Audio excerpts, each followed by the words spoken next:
salovat aytishni Alloh taolo Qur'oni Karimda buyurgan. Astagfirullah.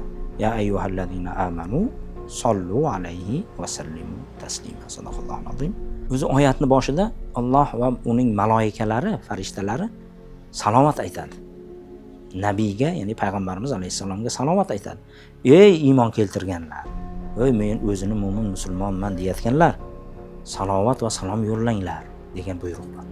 Demak, mana shu buyruqqa amal qilish ma'nosida salovatlar aytamiz. Bu salovatlarni demak biz o'sha salovat aytishgacha boradigan jarayonda salovat aytishimiz, salovatimiz yanada bir faizli, yanada bir ixlos, muhabbatga to'la bo'lishligi uchun biz avval kimga salovat aytayotganimizni tanishtirib boramiz. Mavludga e'tibor qaratgan bo'lsangiz, boshidan o'sha Payg'ambarimiz alayhisalom tanishtirish, shuni nasl nasablarini hattoki bayon qilib kelinadi-da, o'sha oxirida salovat aytiladi.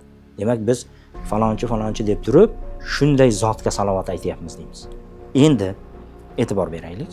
Shu joyda biz yuqorida aytdik, bid'atga shar'iy istiloh ma'nosida ta'rif berganlar juda ko'p bo'lgan.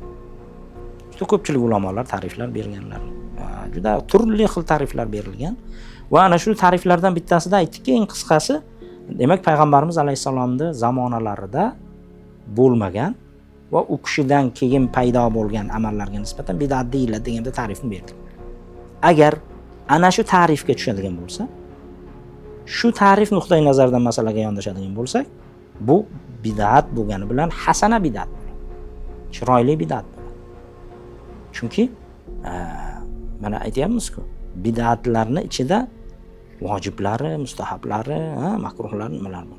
Bu yerda agar munkar ishlar aralashib ketgan, mubolag'a bo'lib ibodatlarga xalaqit qilmaydigan, insonlarni o'sha o'zlarini payg'ambarini, ya'ni bizni payg'ambarimiz alayhisalomni o'rganish, kishilarga o'rgatishni targ'ib qiladigan bir jamlangan insonlar bo'lsa, bunday ishlarni qilish mumkin va bu bid'at hasana deb qaraladi o'sha birinchi ta'rifga ko'ra.